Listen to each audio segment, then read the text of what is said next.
Ilang ano to, nakailang episode sa akin na gusto niya mag-truck driver. Ngayon, ito na, nagdo-drive na siya sa amin.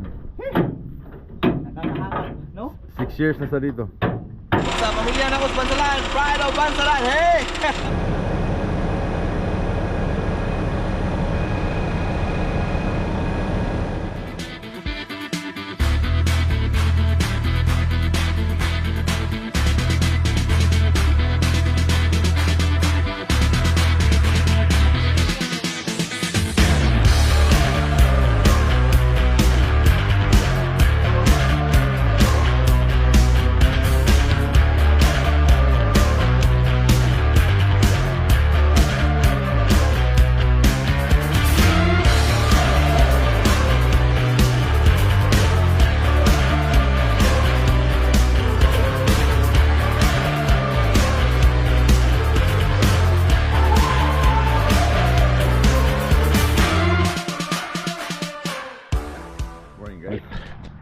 So nandito ako ngayon sa yard ng Q-Line, and it's my first time na mag-unload dito sa kanilang crane.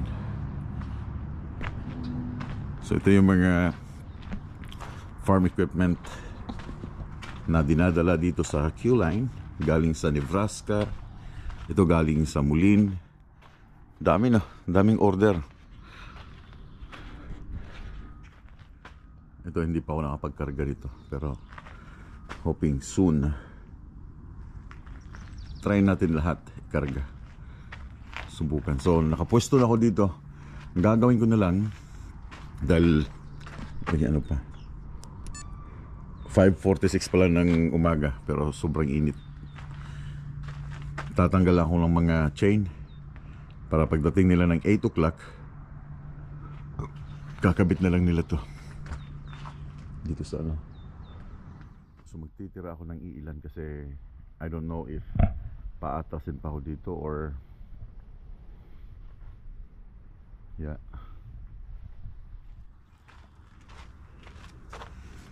So ngayon lang natapos guys, after ng ilang araw sa Moline, then nag-reset ulit, nag-reset sa Moline, nag-reset ulit sa Winnipeg. Pagdating ko sa Winnipeg sa bahay, nag-reset ulit. Then ngayon lang siya nakarating dito sa Q-Line.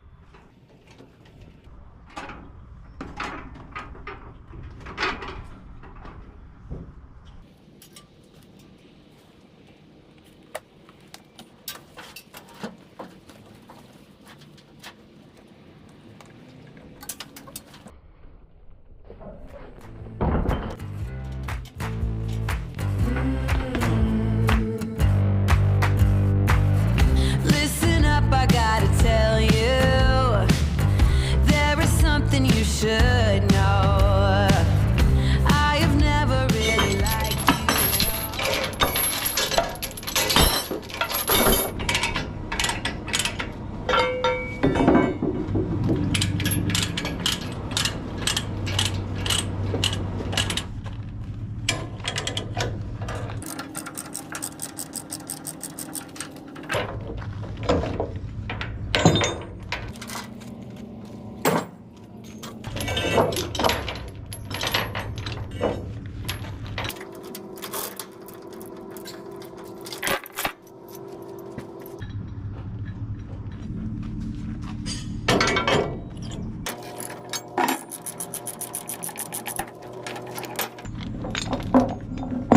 Maaga yung exercise.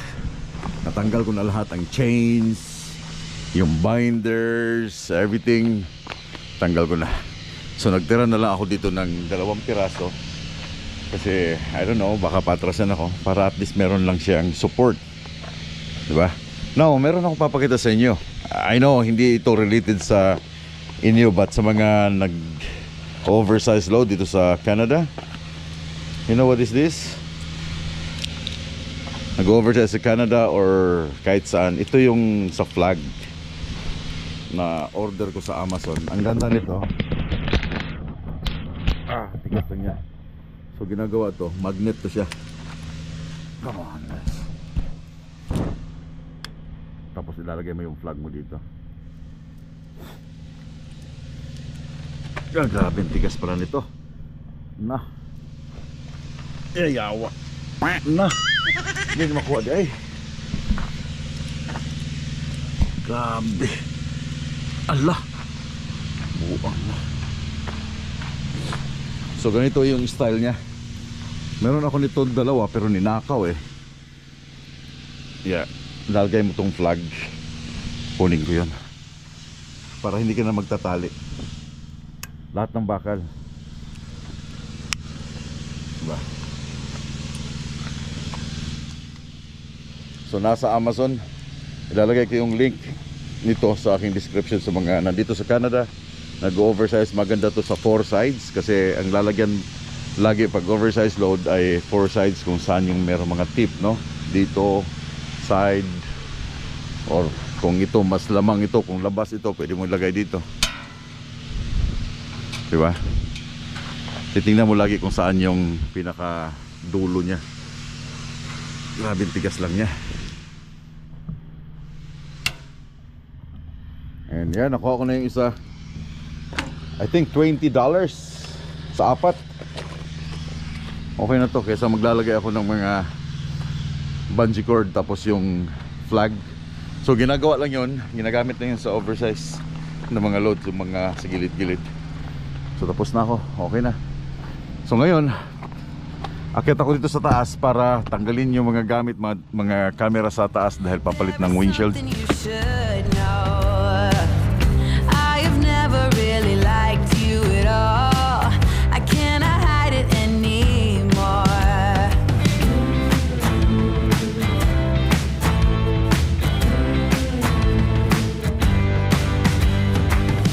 I've been thinking about the future. Sila na magtatanggal nito pag palit ng windshield. Kasi ito yung biyak niya, oh. Nasa taas, kitang-kita sa DOT. Buti na lang hindi ako napapara ng mga DOT dahil dito. Yan, tapos nandito yung tama niya. Dati dito lang siya hanggang tumaas na siya, tumaas. So kailangan siya palitan ng bago. Then itong latex namin, sila na rin magtatanggal niya. At least natanggal ko na yung mga gamit ko dito. So ang oras pa lang ay mag-alas 7 pa lang ng umaga. Unti-unti pa lang pumapasok yung mga workers dito sa Q-Line. Maraming Pilipino dito. Nasa yard nagwo-work. Yung mga nagkakabit ng gulong nitong combine. Mga Pilipino dito sa shop. Yung welder. Mga Pilipino dun sa trailer shop. Dun sa wash bay. Maraming Pilipino sa Q-Line dito sa Saskatoon. But huwag nyo akong tanungin kung meron silang LMIA or work permit. But ang pinakamaganda, kayo nang tumawag sa Q-Line, i-search nyo lang sa Google Q-Line tracking, then tawagan nyo, connect kayo sa HR, hanapin nyo yung HR, then kayo na mag-usap, no? Kasi hindi ko alam kung meron silang LMIA, meron silang available spot para mag-work dito sa loob ng yard. Hala, tinanggalan na niya na. Hala, wala stick, walang chain yan. Oh my God. Tinanggalan ng chain.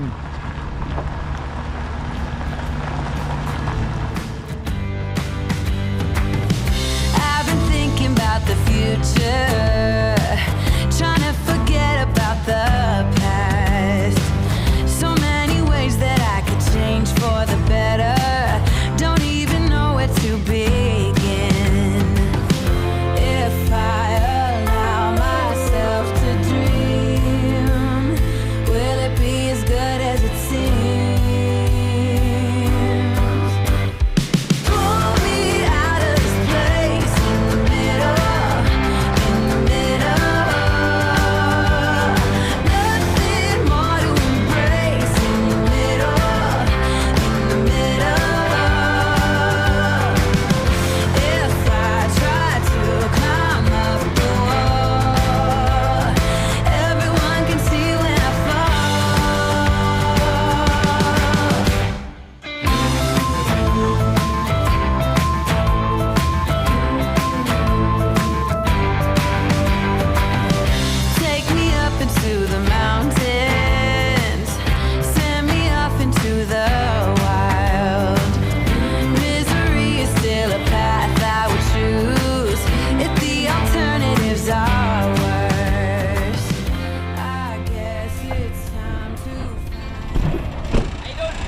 sir. How are you doing?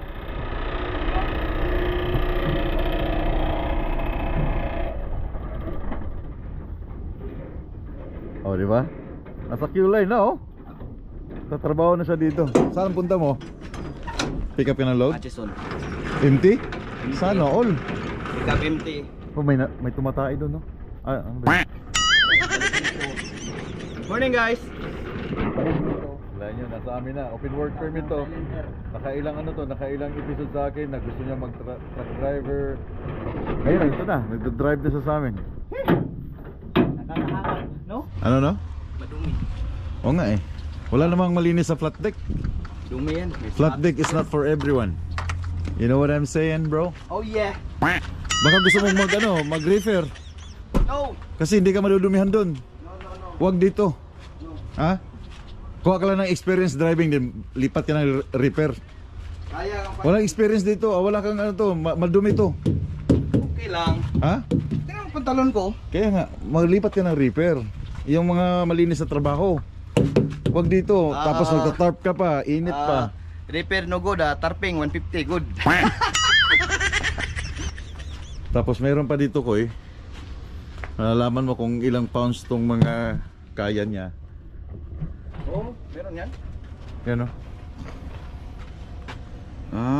Memorize mo lang kung alin dyan. J or C hook.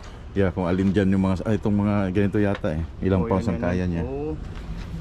So may mga corresponding pounds yan. So guys, tingnan nyo, hindi naka-organize yung ano, flat decking natin dyan. Yan no. Koy, tingnan mo to Koy, no? Kita mo yan? O yan yung sumasadsad no. Yeah, ito electric yan. Magga-ground yan Koy. Oo. So, So anong gagawin ko dyan? itaas mo to. Ay, ano Masyadong ko yan, iangat ko yan. mahaba eh. Hindi, baba mo to siya Koy. Ito oh. Ito oh. Pag Ay, pag, yung protector niya. yeah, pag na-DOT ka nito, tikit yan ito Koy. Ito yung mga wire oh. Ito yung mga wire. Oo, kaya nga. Di ba? Yan, nasasadsad na siya oh. Pwede ko itong anuhin. Titikitan ganyan. Pwede ako Magga-ground. magingin ng ganito sa yard. Yeah, nandun sa ano, magga-ground yan. Lagay ko lang dito no. Yeah, ga-ground yan. Magasgas siya katagalan. So guys, tingnan nyo naman yung mga gamit guys. Bagong mga chain, no? Gold. Akala nyo lang guys, magaan to guys. Pero Ba't yan ang nilalagay mo, Koy? Ito. Bungee cord ilagay mo. bawal daw eh. Bakit meron kang half inch? Yan na yan, hindi ko na yan pinakilaman. Ay, akin na yung half inch. Iniwan ko ngayon dalawa doon sa ano, sa Yellowknife. Akin na lang yung half inch. Yung Gaano kahaba yan? ganito lang. Oh, akin na yan. Oh, ito. Tingnan mo naman, every galaw. Sabi ko nga sa'yo, lumipat ka ng repair. Wag. Ito, Kumuha. ito makukuha nyo. Tingnan nyo gloves ko, bagong bag. Kumuha ka nga ng experience dito, nilumipat ka ng repair. Ayaw ko ng repair. Di doon Koy, makakapagpahinga ka, hindi ka mangingitim. Pagka-atras mo sa dock, tulog ka na, kain ka, tawag sa iyong pamilya. Dito Koy, wala. Magta-tarp ka dito oh. Ito, namumuna yun. Namumuna, yan ang intihan. Oo, bumito yung Oh, tubig. lumit. Okay.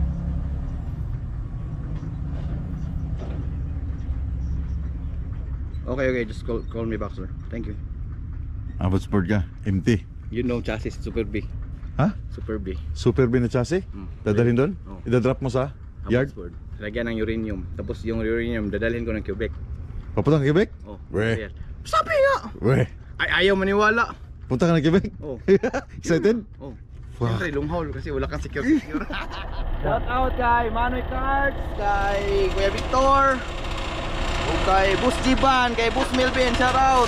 Kung sa pamilya na Kus Bansalan, Pride of Bansalan, hey! Hey guys. Bye! So tapos na yata ang aking truck, napalitan na ng windshield. And now, merong changes sa aking load. Instead na papuntang Atlanta, papunta ng New Brunswick. Oh, napalitan na. Oh la la, that's nice. Very nice. Very nice. There, no? Nice and clean, man. Nice one. So ito na lang problema ko, mga wires na aking camera. So pupunta ako sa kabilang yard para puntahan yung aking load. 1265. Binago nila yung aking load. SMS Tennis sa Ontario. Alright. Well, I've been down so long that my mind can't get no rest. No, no. I've been down so long that my mind can't get no rest. No, no. This ain't easy, darling, 'cause the devil's on my trail. I've been running so long that my feet don't work no more. Oh yeah, I've been running so long that my feet don't work no more. Oh no, it ain't easy, darling, when the devil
hindi ka pa makuha eh.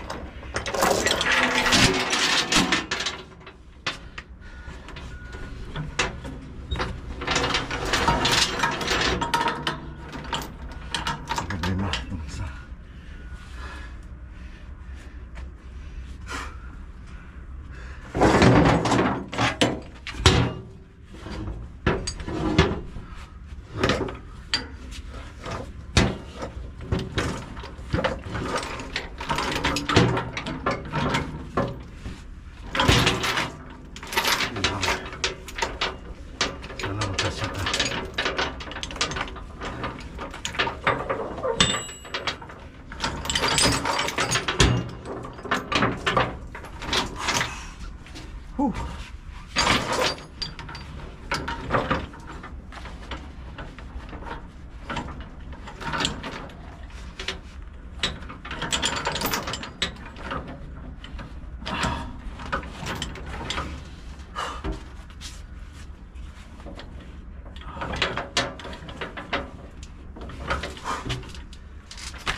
Ha? Lagyan mo chapel na lang. Yeah. Hindi. Ito. Ayun pa rin. Yan, okay Pero na. maliit na yung ginamit mo. 3.8 na ginamit Ayan. ko. Pwede na rin yan.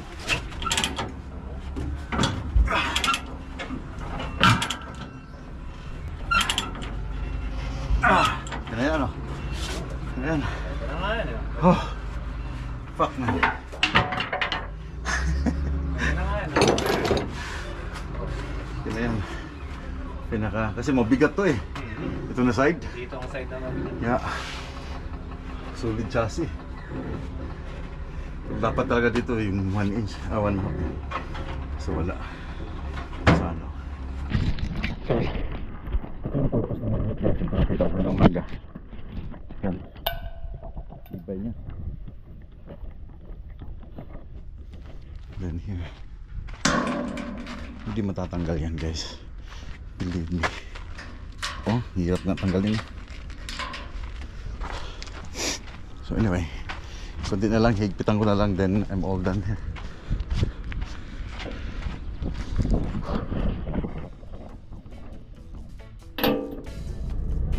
Guys, hindi pa ako tapos sa aking windshield.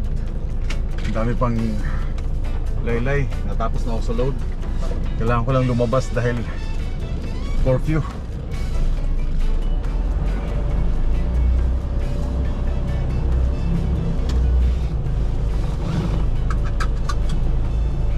Init, grabe.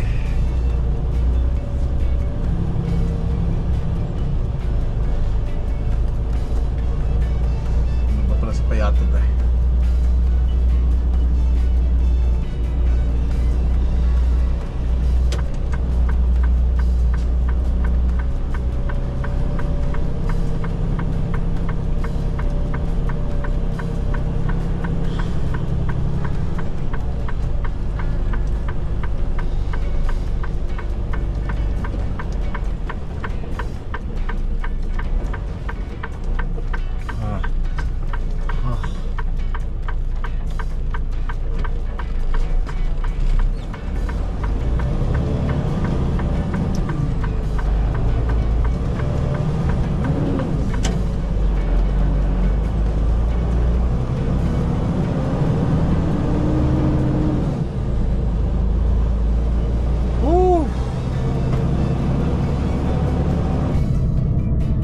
Nag-abot ako dito sa China.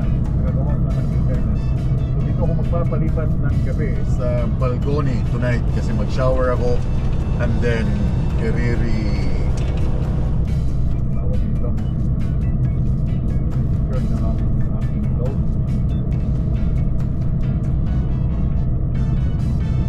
Kapoy kumain.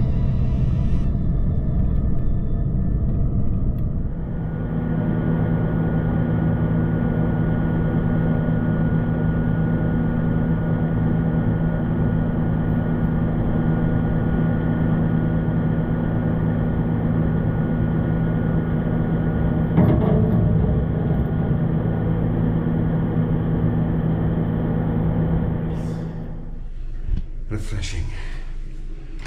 Sobrang init. Wala na ako nakalimutan. Just making sure. Whew. Thank you.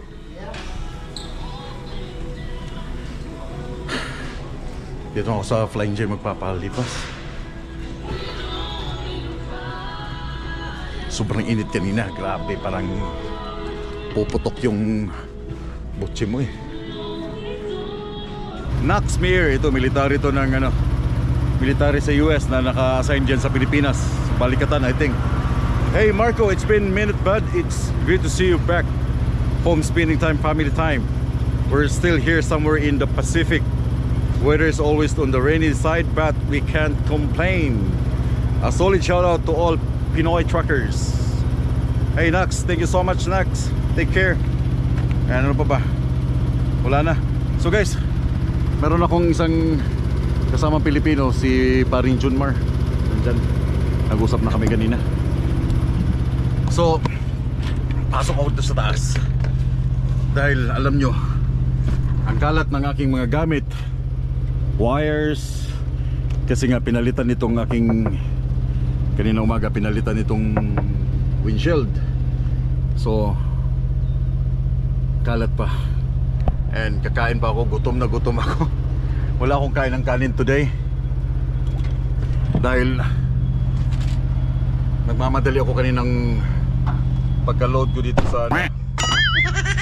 dito sa aking load ay nagmamadali akong lumabas ng Saskatoon. Kaya wala pa akong chow. Init pa rin kahit ganitong oras. Kita nyo, alas 8 na ng gabi dito, but mainit pa rin.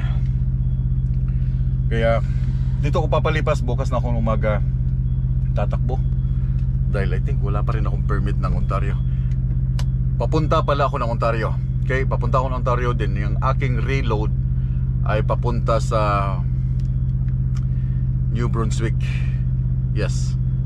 After so many years, makakabalik ako ng New Brunswick sa Beresford. Let me see. Beresford, New Brunswick yung aking reload pagkatapos sa Timmins, Ontario. Kaya wish me luck. Ayaw na ayaw ko dumaan dyan sa Montreal. Sus ko po. Pero it is what it is. Binigyan ako ng biyahe papuntang New Brunswick, but kunin ko na lang. So guys, tatapusin ko ng video. I need to rest, I need to chow, I need to call my family. Daghang salamat sa inyong support.